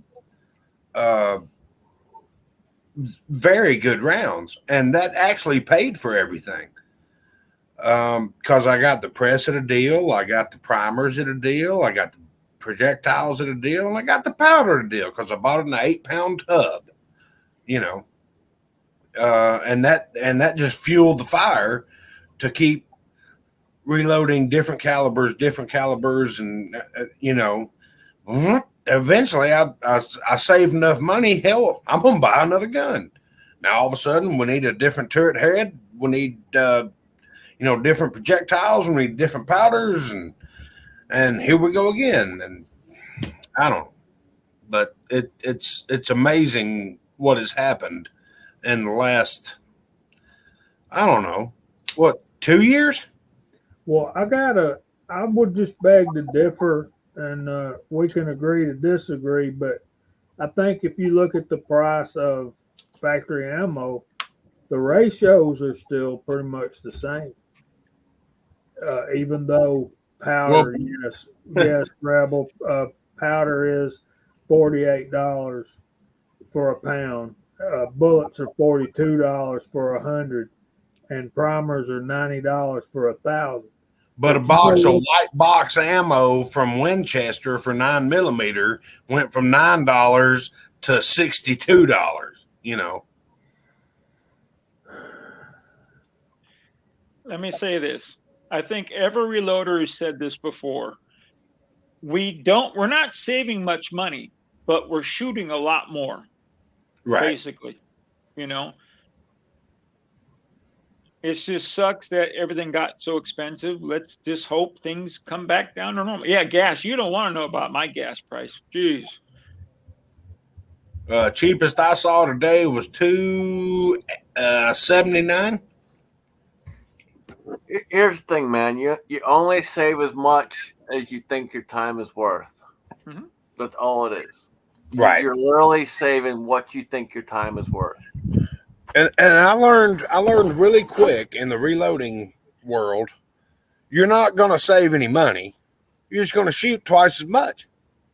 Well, I got 1,700 rounds loaded up right next to me. I'd be broke for a long time if I had to buy 1,700 factory rounds, and that's just 9mm and 45 ACP. So I could never do this if I had to buy factory. Never. There's Right. still a And lot that's of my point. factors to be factored in. Like, I cast all my projectiles except for my precision rifle and hunting rounds. I still rely on the people that do it for a living to do it. But my pistol rounds and most of my other rifle rounds, I cast my own, and I'm saving a lot of money on it that way. So I'm saving money there. I still have to pay for propane, which is now doubled in price.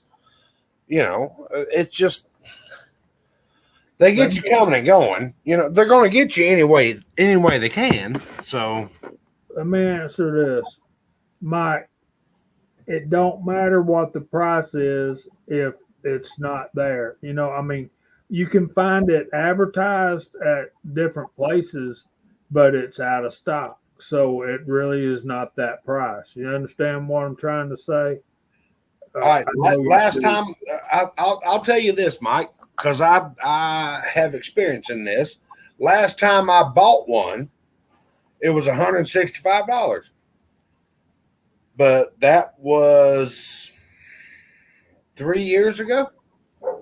That's like $15 a pound. That's a great way of looking at it, Walter. And Can I that's answer Mr. Hurtnick's question? I'm not buying primers right now because I scored those 2 deals from those old men. So I'm living off the primers I got from them. So, you know, I can't afford to buy primers personally right now. So if I buy primers right now, say I find a deal at say $80 for 1,000, that means I can't shoot for 2 months because I'm only allowing myself every month a small percentage of income to spend on that stuff. So these primers I just showed, these federals, you know, I got these from the 2 gentlemen I bought out, you know. So thank God I got the deals I got.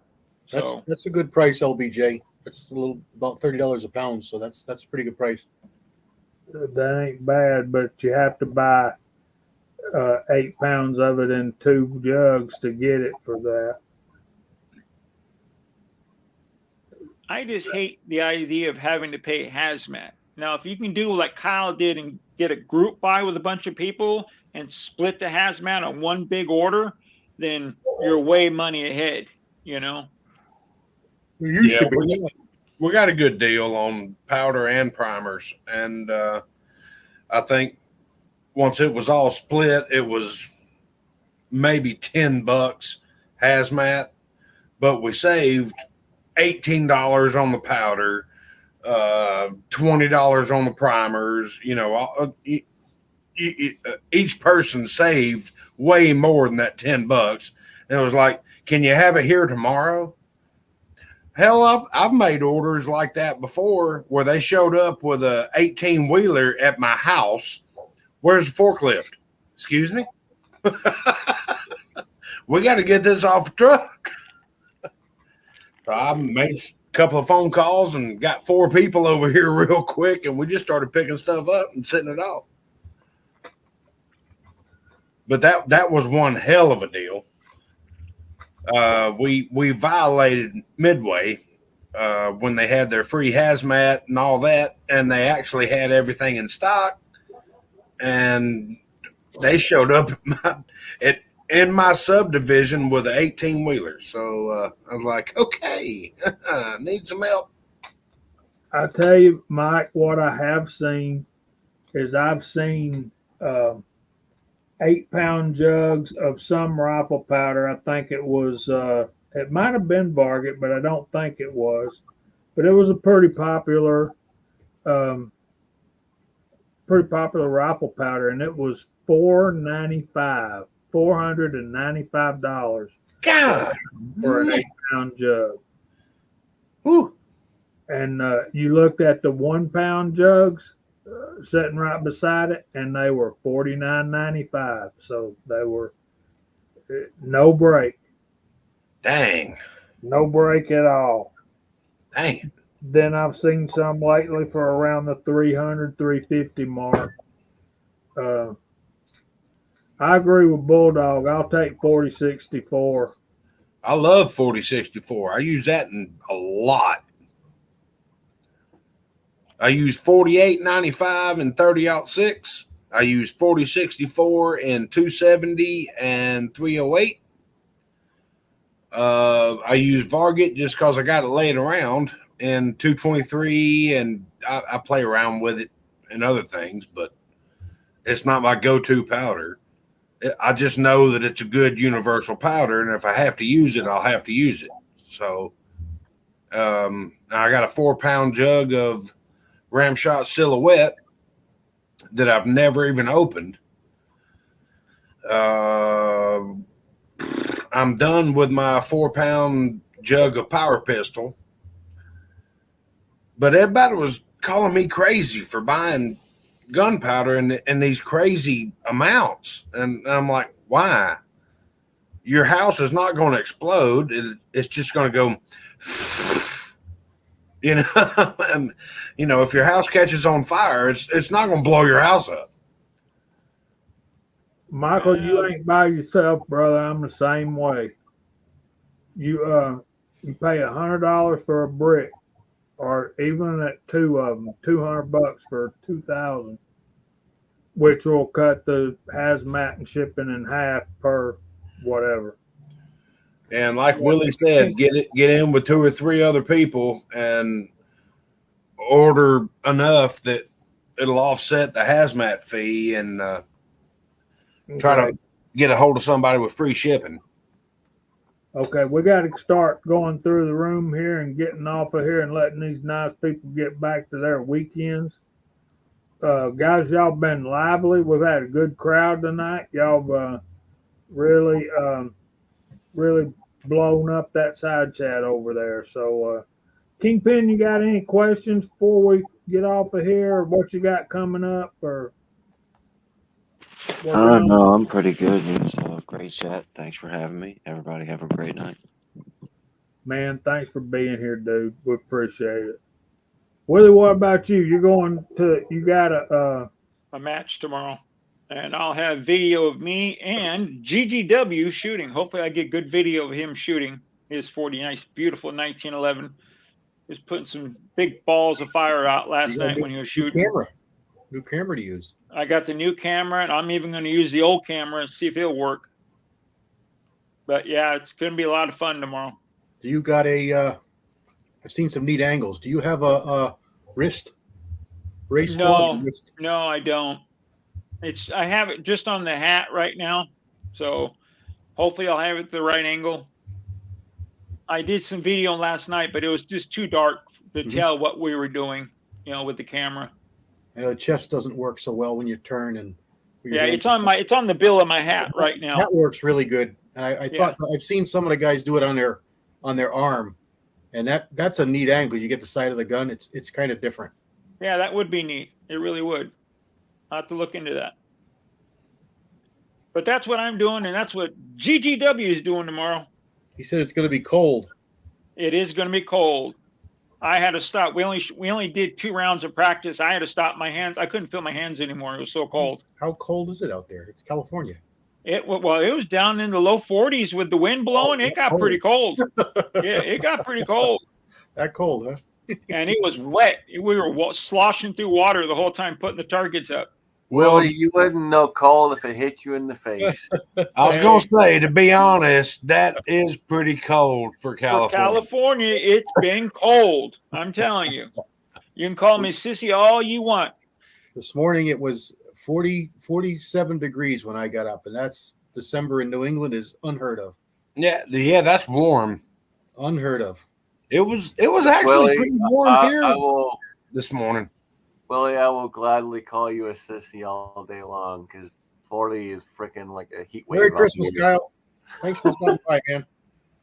I got Absolutely, you, buddy. Kyle. Thank you for being here, buddy. It's going to be 39 degrees tomorrow morning. That's cold for me. Wear some heavy layer. You'll be all right. Oh, yeah. I'll be fine. Put your gloves on, Ranger. I did. I got them. I cut the trigger finger out of it so I can feel it. Ranger up, buddy. Ranger up. I did, but I just didn't want to. Primers is a precious source for me. So me doing the whole match twice is just too much for me. I can save rounds for the next match. Merry Christmas, Lead Bullet Junkie. Yeah, Merry Christmas, everyone. Yeah. Hey, are we going to do a Christmas Eve thing, or did we decide on that or not? Some of the guys said they would be here, so if we're free and if I don't have plans made for me, plans made for me, yeah, I'll be here.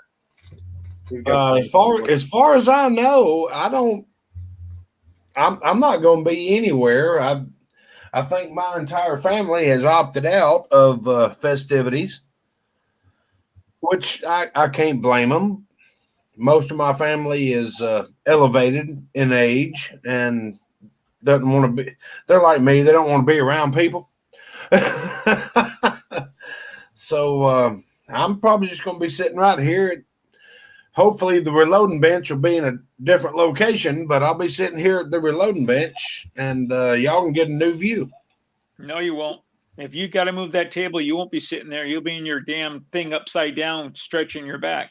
No, brother, I'm getting my buddy to show up with his 30-foot boom work truck. You got to get it out of your house to get that broom truck. That's not a problem. I'm going to open these 2 doors and just carry it out.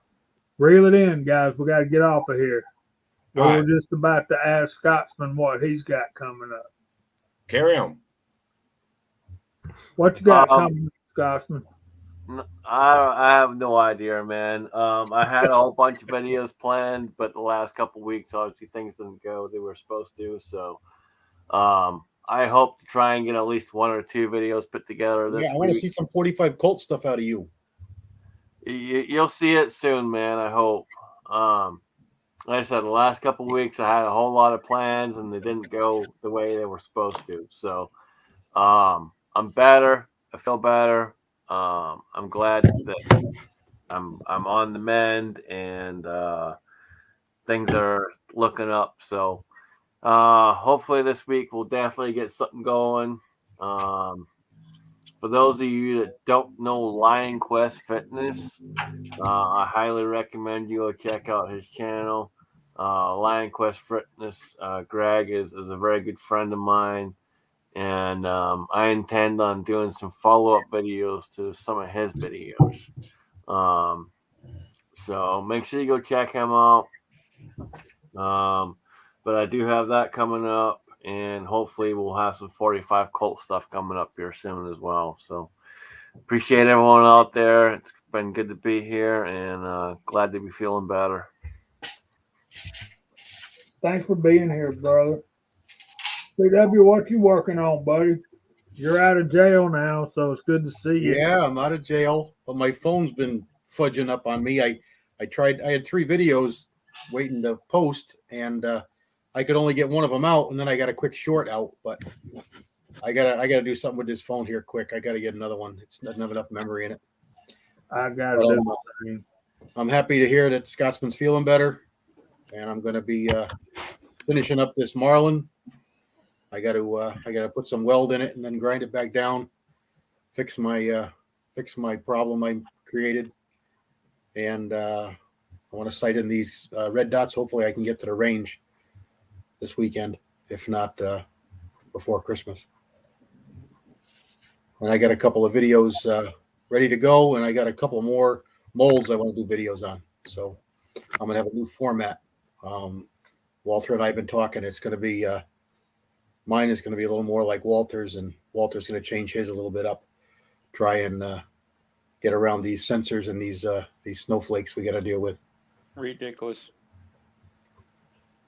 So we had a James a Beskid sighting earlier. So been missing you, James. Hope everything's going well. If you need anything, you got my email.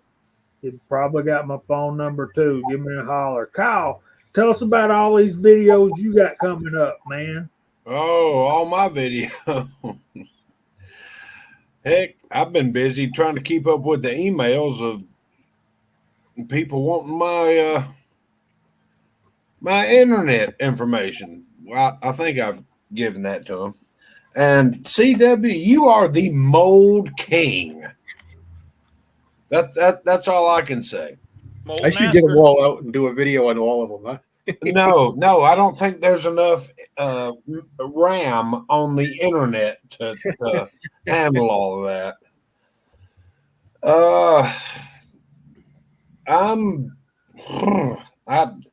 I don't know what I exactly got coming up like immediately. I'm trying to get through everything that I got going on in my personal space. Starting to get everything ironed out and all that. See a video on them new molds you got. I can do that. And I might do that tomorrow because my plans that I had for tomorrow have fallen through, and I do have a full pot of lead. There you go. Now you're talking. Yeah. Matter of fact, I might do a live tomorrow. That tends to be my MO. Just do a live. I haven't actually published a video in a long time. They've all been live streams and just live chats from the back porch. But it works, and I I just hope everybody has a great week tomorrow, or not tomorrow, next week, and everybody stays safe. And I'm so thankful that everybody was here tonight to partake in all of our mischievousness, because we did get a little sideways. Other than that, guys, around 10 o'clock Eastern Standard Time, I'll probably go live and be casting some bullets out of the CW modes. That's about all I got. That'd be good. And we'll be looking forward to seeing that. And I want to thank everybody again for being here and putting up with us. Hope y'all enjoyed yourself tonight. I know I did. Maybe someday soon we'll get this figured out how to do a live stream. So y'all know what Christmas is all about. So keep that in mind and make it Christmas, not happy holidays. And Lord willing, we'll see y'all back next Friday night at 8 o'clock. And until then, we hope the Lord blesses y'all real good. And we'll see you next week. Say goodbye, y'all. Merry Christmas, Bye, everyone. y'all. Merry Christmas, everybody. Merry Bye. Christmas.